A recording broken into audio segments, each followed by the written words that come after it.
അത് സംഭവം എങ്ങനെയാന്ന് വെച്ചാൽ മാമിയുടെ മോൻ്റെ കല്യാണമാണ്. അങ്ങനെ ഞങ്ങൾ അവിടെ പോകാനാണ് പോയത്. അങ്ങനെ അവിടെ പോയപ്പോഴത്തേക്ക് മാമൻ്റെ ബന്ധുക്കൾ, മാമിയുടെ ബന്ധുക്കൾ, അങ്ങനെ കുറേ ആൾക്കാരുണ്ടായിരുന്നു.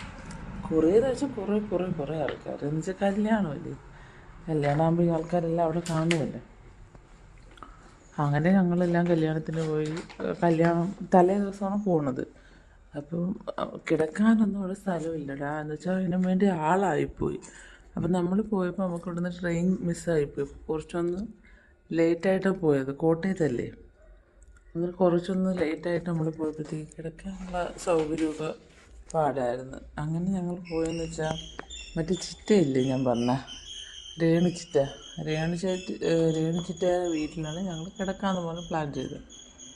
അപ്പോൾ അത് കുറച്ചൊന്നും ദൂരം ഇച്ചിരി ഉള്ളിലോട്ടാണ്. അങ്ങനെ ചിറ്റേനെ വീട്ടിൽ പോകണ കാര്യമൊക്കെ പ്ലാൻ ചെയ്ത് ഞങ്ങളിങ്ങനെ ഇരിക്കുകയാണ്. അന്ന് ഉറക്കമില്ല ആർക്കും. 11 മണിയായിട്ടും എല്ലാവരും ഇങ്ങനെ അവിടെ തന്നെ കറങ്ങി നിൽക്കണം. അങ്ങ് പോകണമെന്നുള്ള ഒരിതില്ല. പിറ്റേ ദിവസം എണീക്കണ്ടേ എല്ലാവർക്കും. അപ്പോൾ ചിറ്റയ്ക്ക് ഒരു മോനുണ്ട്, അവൻ്റെ ഒരു ഫ്രണ്ട്. ആ ചെറുക്കൻ ചിറ്റയുടെ വീട്ടിലാണ് കിടക്കുന്നത് കുറച്ച് ദിവസത്തേക്ക്. എന്ന് വെച്ചാൽ കല്യാണത്തിന് വേണ്ടി വിളിച്ചപ്പോൾ അവൻ 2 ആഴ്ച മുമ്പേ വന്നെന്നാണ് ചിറ്റ പറഞ്ഞത്. അങ്ങനെ പരിചയപ്പെട്ടു. അവനൊരു 27 വയസ്സൊക്കെ കാണും. പക്ഷെ കാണാനൊക്കെ നല്ല ലുക്കുണ്ട്, ഒത്ത ശരീരം, ഒത്ത പൊക്കം, നല്ല വെളുത്ത ചെറുക്കനാണ്, നല്ല ഭംഗിയുണ്ട് കാണാൻ. അങ്ങനെ ഇവ വന്ന് കുറേ എൻ്റെ പരിചയപ്പെട്ട് സംസാരിച്ച് ഞങ്ങൾ തമ്മിലൊരു ഒരു ഐ കോണ്ടാക്റ്റ് പറയില്ല, ആ രീതിയിൽ കണ്ടുകൊണ്ട് തന്നെ കുറേ അങ്ങ് സംസാരിച്ച്. ആ ചെറുക്കനായിട്ട് ഞാൻ ഭയങ്കര അടുത്ത് കമ്പനിയായി നല്ല. അങ്ങനെ ഞങ്ങൾ ചിറ്റയുടെ വീട്ടിൽ പോകാനായിട്ട് പ്ലാൻ ചെയ്ത് പോകാനായിട്ട് റെഡിയാവുകയാണ്. അങ്ങനെ നമ്മൾ അവിടെ കിടക്കാനായിട്ട് കാറിൽ ഞാൻ, ചിറ്റയുടെ മോൻ, ചിറ്റയുടെ കൂട്ടുകാരൻ, ചിറ്റയുടെ മോൻ്റെ കൂട്ടുകാരൻ, ഞങ്ങൾ ഇത്രയും വേണ്ടി പോവുകയാണ്. അങ്ങനെ പോയി. ചിറ്റപ്പനില്ല, ചിറ്റപ്പൻ കല്യാണ വീട്ടിൽ തന്നെ കിടന്നോളാം, വെളിയിലൊക്കെ കിടക്കാമെന്ന് പറഞ്ഞു. അങ്ങനെ ഞങ്ങളിങ്ങനെ പോയപ്പോഴത്തേക്ക് നമ്മളവിടെ ചെന്നപ്പോൾ ഒരുപാട് ആൾക്കാർ അവിടെ നിൽക്കുന്നു കിടക്കാനായിട്ട്. ഇവിടെ സ്ഥലമില്ലാത്തതുകൊണ്ട് എല്ലാം കൂടെ അവിടെ കെട്ടിയെടുത്തോണ്ട് വന്ന്. അങ്ങനെ അവിടെ ഇരുന്നപ്പോഴത്തേക്ക് ഇപ്പോൾ കിടക്കാൻ വേണ്ടി അപ്പം നമ്മൾ വിചാരിച്ചു നമ്മൾ ഹോളിൽ കിടക്കാമെന്ന് വെച്ചു എല്ലാവരും കൂടി. അങ്ങനെ ഹോളിൽ കിടക്കാൻ എല്ലാവരും പ്ലാൻ ചെയ്ത് ചിറ്റയുടെ മോൻ, മറ്റു പയ്യൻ, ഞാൻ, അങ്ങനെയാണ് പ്ലാൻ ചെയ്തത്. അപ്പം ഞാനും ചിറ്റയുടെ മോനുമാണ് അടുത്തടുത്ത് കിടന്നത്, മറ്റേ പയ്യൻ അതിൻ്റെ അപ്പുറം. അപ്പോൾ അവന് രാത്രി ആകുമ്പോഴത്തേക്കും അവൻ എപ്പോഴും യൂറിൻ പാസ് ചെയ്യാൻ പോകണം. എന്ന് വെച്ചാൽ അവന് യൂറിനറി ഇൻഫെക്ഷൻ വന്നിട്ട് അവിടെ ഒരു ചെറിയൊരു സർജറി നടത്തി, ഒരു മൈനർ സർജറി. അപ്പോഴത്തേക്ക് അവനങ്ങനെ പോണ പാടായതുകൊണ്ട് ഇവൻ കയറി ആ ഫ്രണ്ടില്ലേ അവൻ്റെ അപ്പുറത്തറ്റത്ത് കിടന്നു, അങ്ങ് ഏറ്റവും എൻഡിൽ കിടന്നു. എന്ന് വെച്ചാൽ ആരും ബുദ്ധിമുട്ടിക്കണ്ടെന്ന് വിചാരിച്ചായിരിക്കും. അപ്പോൾ എനിക്ക് പകുതി മയക്കമായുള്ളൂ. അപ്പോൾ ഞാൻ ഇങ്ങനെ കിടക്കുകയാണ്. നാളെ കല്യാണത്തിൻ്റെ ഡ്രസ്സ്, ഇതിനെക്കുറിച്ചൊക്കെ ആലോചിച്ച്, അത് കല്യാണമാകുമ്പോൾ നമുക്കെല്ലാം ഒരു ഹരമില്ലേ, ഇതൊക്കെ ആലോചിച്ച് ഇങ്ങനെ കിടക്കുക എന്നുള്ള. അങ്ങനെ ഞാൻ കിടക്കുകയാണ്. കിടന്ന് കുറേ കഴിയുമ്പോഴത്തേക്ക് ഇതെനിക്ക് ചിറ്റയുടെ മോൻ എണീച്ച് വരുന്നു. പാവം, എനിക്ക് വിഷമമെന്ന് തോന്നി അവൻ ഇങ്ങനെ പോകണം. അപ്പോൾ ഈ ചിറ്റയുടെ മോൻ്റെ കൂട്ടുകാരനെന്ന് പറഞ്ഞില്ലേ, അവരുടെ പേര് അഖിലെന്നാണ്. അപ്പോൾ ഈ അഖിൽ പയ്യെ നീങ്ങി എൻ്റെ അടുത്തൊന്നും അറിയാത്ത രീതിയിൽ കൈ എടുത്ത് പുറത്തിട്ട്.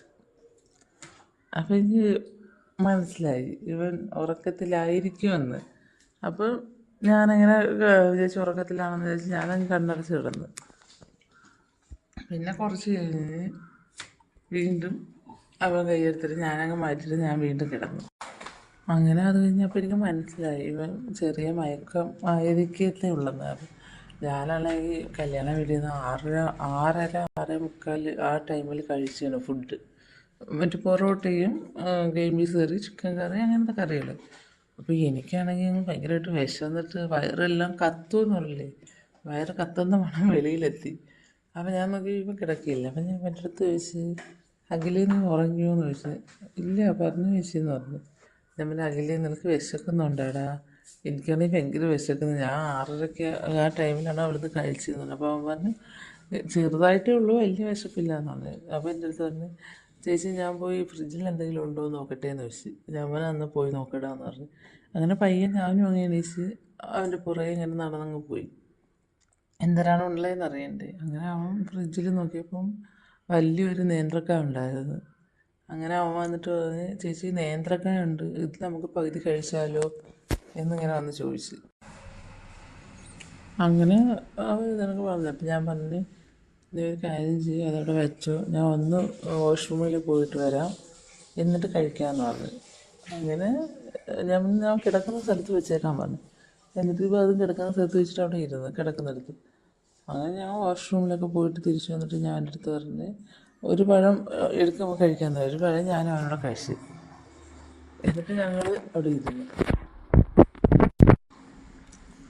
അങ്ങനെ ഒരു പഴം എടുത്ത് എൻ്റെ മടിയിൽ വെച്ചിരുന്നു.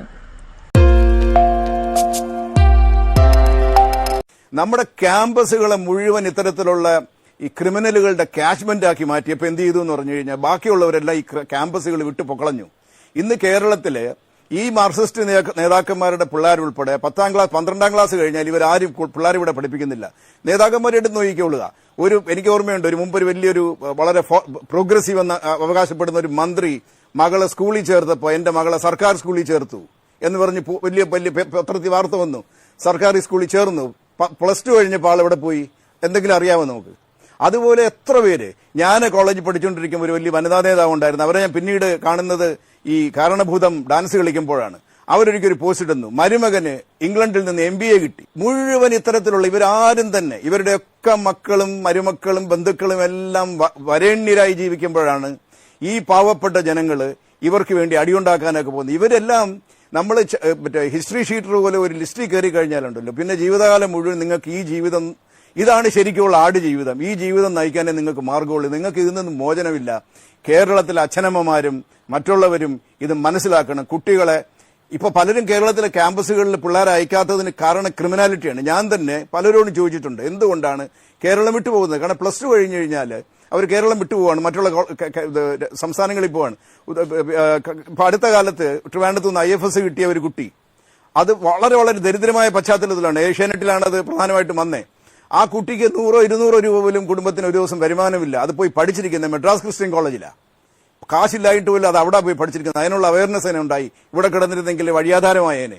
അങ്ങനെ ഒരു സിസ്റ്റം ഉണ്ടാക്കി വെച്ചത് ഇവരാണ്. നമ്മളെല്ലാം ഇത്തരം സർക്കാർ കോളേജുകളിൽ പഠിച്ച് ഉയർന്നു വന്നവരാണ്, വെറും വളരെ തുച്ഛമായ ഫീസ് കൊടുത്ത്. അപ്പോൾ സാധാരണക്കാർക്ക് വേണ്ടിയുള്ള ഇത്തരം സംവിധാനങ്ങൾ ഇവർ മുഴുവൻ നശിപ്പിച്ചിട്ട് അത് മുഴുവൻ ഇവരുടെ മിലീഷ്യകളുടെ കാശ്മെന്റുകളാക്കുകയും ഇവരുടെ മക്കളെ നാടുകടത്തുകയും അവരെല്ലാം അവിടെ പോയിട്ട് സുഖമായി ജീവിക്കുകയും ചെയ്തു. ഒരു ഉദാഹരണം കൂടെ പറയാം. ഇംഗ്ലണ്ടില് നമ്മളെ നാട്ടിലുണ്ടായിരുന്ന CPM വേറൊരു ഇടതുപക്ഷ പാർട്ടിയുടെ മകൻ, ഞാൻ ശരിക്കും അന്തപ്പെട്ടുപോയി.